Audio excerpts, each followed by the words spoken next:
विद्यार्थी मित्रों, नमो नमः। बाल जूनियर क्लासेज में आपका स्वागत है। विद्यार्थी मित्रों, आज हम जवाहर नवोदय विद्यालय सेट पीएससी यानी मैथ्स में जो गद्य में से क्वेश्चन आता है, और जवाहर नवोदय विद्यालय जो 40 नंबर मानसिक योग्यता और 20 क्वेश्चन हिंदी और 20 नंबर जो है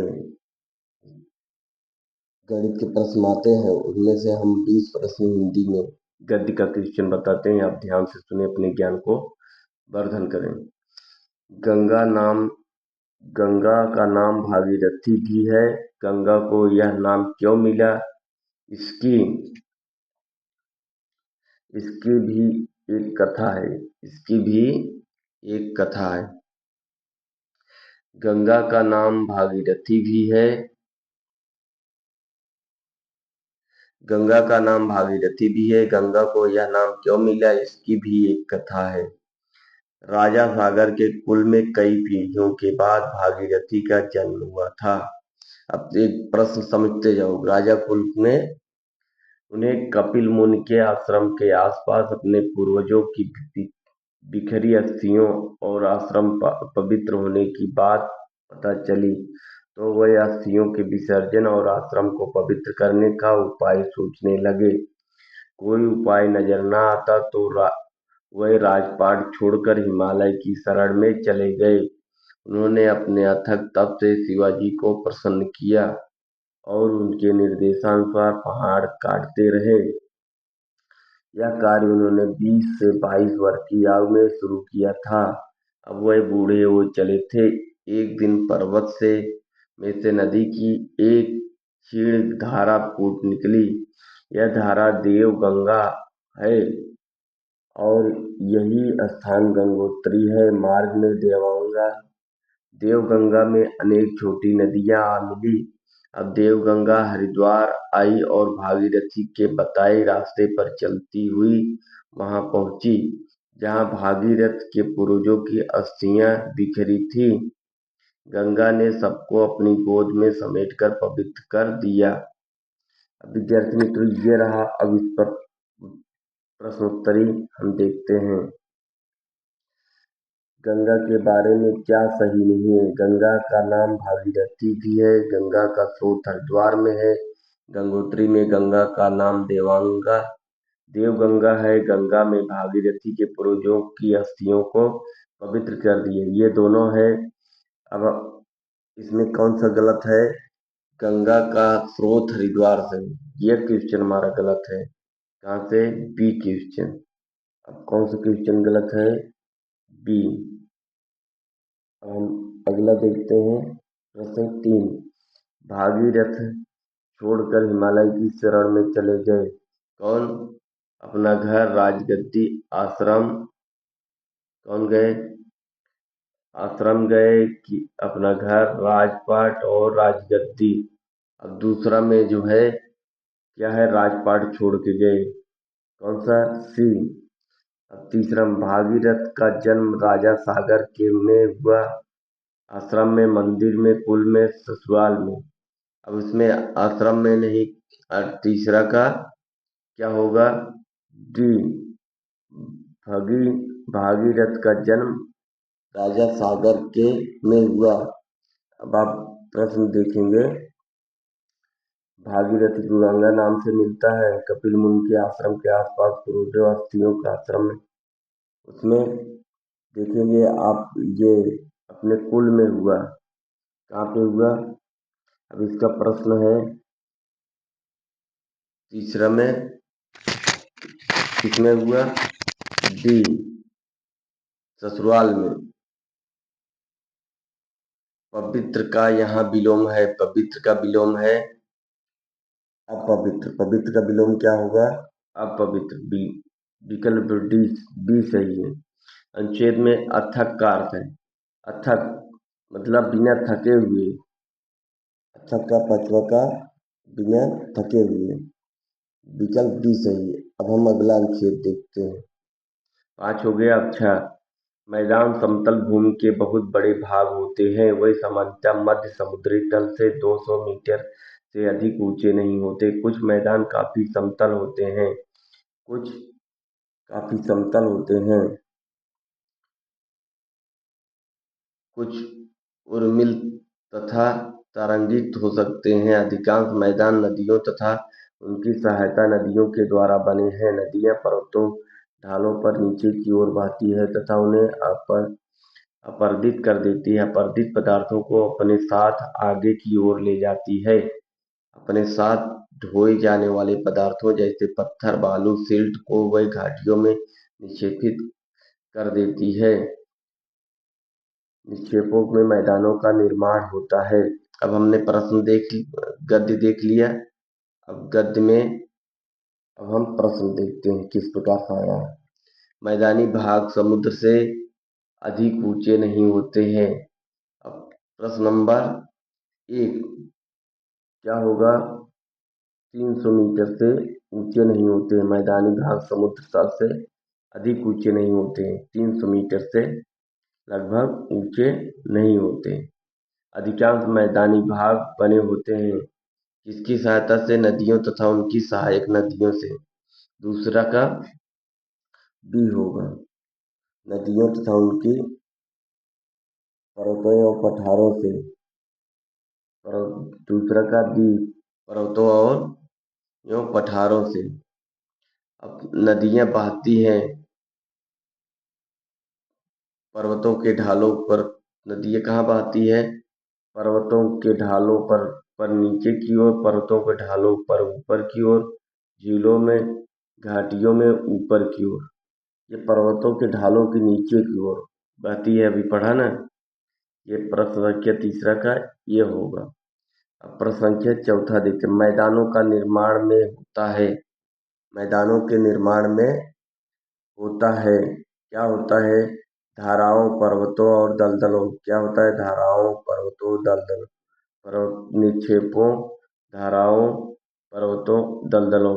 ये क्या होता है? निक्षेपों। प्रश्न संख्या ये, समतल का विलोम। समतल का विलोम क्या होता है? समतल का विलोम अवतल, उत्तल, ढाल और ढालू। समतल, ढालू। क्या होता है? ढालू। अब गद्य अगला देखते हैं। ये गद्य में जवाहर नवोदय कक्षा प्रवेश परीक्षा। अब इसको देखते हैं। सातवां हम पढ़ते हैं। वेदसांग तथा अन्य तीर्थयात्रियों ने उस समय के सबसे प्रसिद्ध बौद्ध विद्या केंद्र नालंदा बिहार में अध्ययन किया। उसने नालंदा के बारे में इस प्रकार लिखा, यहाँ के शिक्षक योग्यता तथा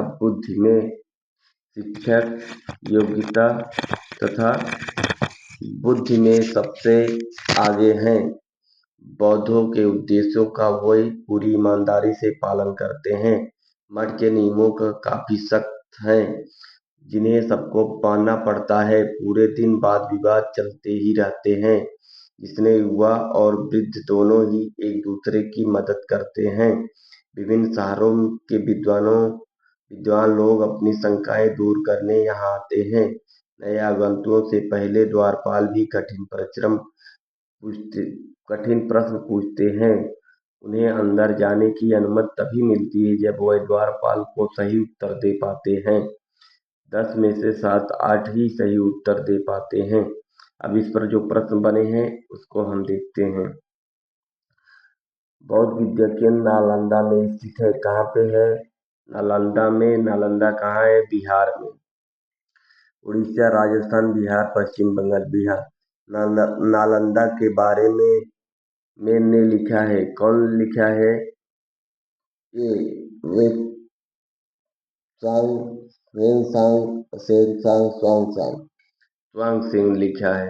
कौन लिखा है? त्वांग सिंह। एक नालंदा के मठ में नियम होते हैं, काफी सरल, काफी सख्त, बहुत अधिक सामान्य, काफी सख्त होते हैं। कौन है? काफी सख्त। विकल्प बी, काफी सख्त। और आगंतुक का अर्थ है ना आने वाला, योगी, विद्यार्थी, अचानक आने वाला। विकल्प कौन सा है? डी, आगंतुक का अर्थ है अचानक आने वाला। सख्त का विपरीत क्या होगा? सख्त का विपरीत मुलायम। कमजोर, दुर्बल, मृदुल, मुलायम, सख्त, मुलायम। अब हम 8वां देखते हैं। जी। बुद्ध ने शिक्षा दी कि यह जीवन कष्टों और दुखों से भरा हुआ है और ऐसी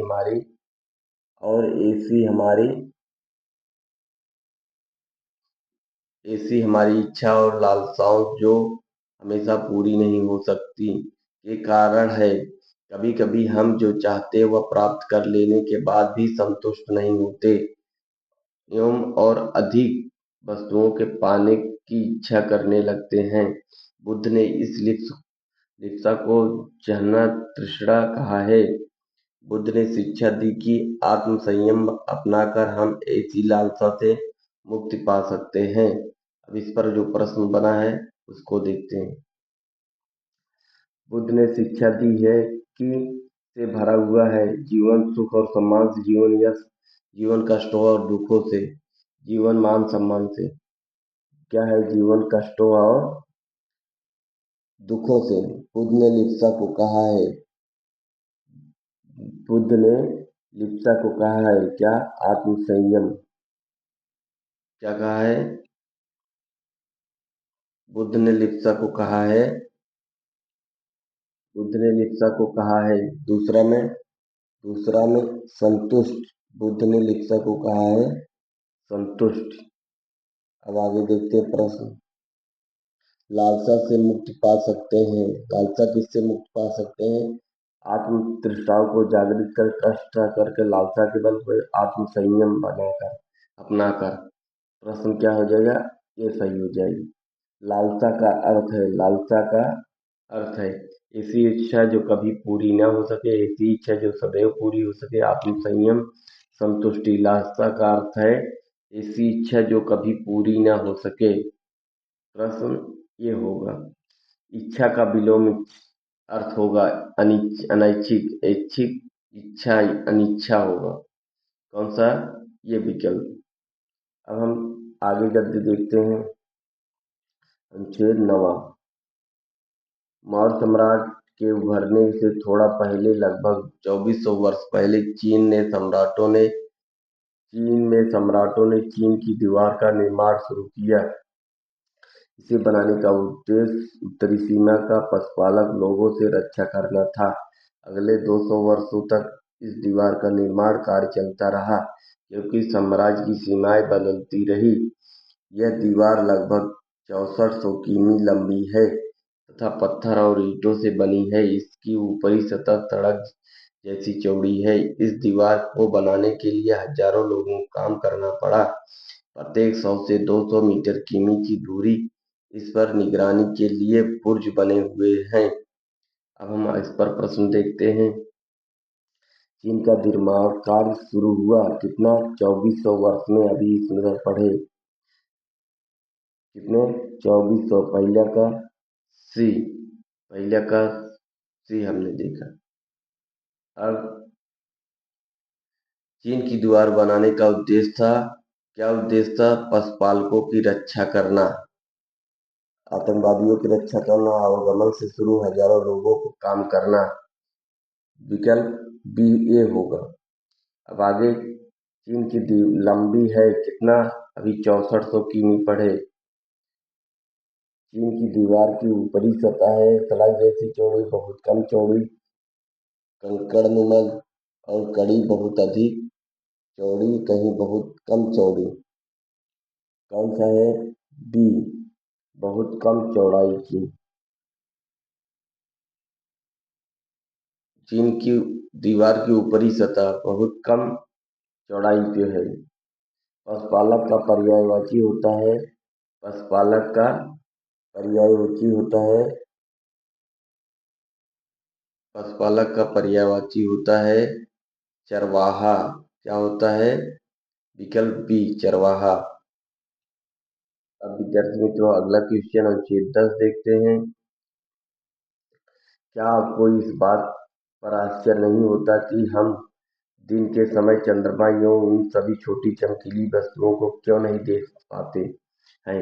इसलिए है क्योंकि सूर्य के अत्यधिक तेज प्रकाश के कारण रात के समय चमकने वाली वस्तुओं को हम दिन में नहीं देख पाते। सूर्य, चंद्रमा तथा वे सभी वस्तुएं जो रात समय आसमान में चमकती है खगोलीय पिंड कहलाती है। कुछ खगोलीय पिंड बड़े आकार वाले तथा गर्म होते हैं। ये गैसों से बने होते हैं। इनके पास अपनी ऊष्मा तथा प्रकाश होता है जिससे वे बहुत बड़ी मात्रा में उत्सर्जित करते हैं। इन खगोलीय पिंडों को तारा कहते हैं। सूर्य भी एक तारा है। अब इस पर प्रश्न देखते हैं। रात के समय चमकने वाली वस्तुओं को हम दिन में क्यों नहीं देख सकते? सूर्य के धीमे प्रकाश के कारण, सूर्य को अत्यधिक तेज प्रकाश के कारण और चंद्रमा के तेज प्रकाश के अधिक दूर होने के कारण। विकल्प बी होगा सूर्य के अत्यधिक तेज प्रकाश के कारण। रात के समय आसमान में चमकने वाली सभी वस्तुएं क्या कहलाती है? खगोलीय पिंड कहलाती है। चंद्रमा गैस द्रव्य नहीं कहलाता। कुछ खगोलीय पिंड किससे बने होते हैं? गैसों से, प्रकाश से, केवल ठोस पदार्थों से। इनमें से कोई नहीं। कौन सा होगा? गैसों से, प्रकाश से, केवल क्या है? बी, प्रकाश से बने होते हैं। ऊष्मा तथा प्रकाश उत्सर्जित करने वाली खगोलीय पिंडों को क्या कहते हैं? खगोलीय पिंडों को क्या कहते हैं? नक्षत्र, ग्रह, नक्षत्र, ऊर्जा और तारा। क्या कहते हैं? ऊर्जा। चमकीला शब्द का विलोम है। चमकीला शब्द का विलोम है बी, धुंधला। धुंधला। विकल्प बी, कम चमकीला, धुंधला, उत्सर्जित, धुंध। क्या बोलते हैं इसको? कम धुंधला।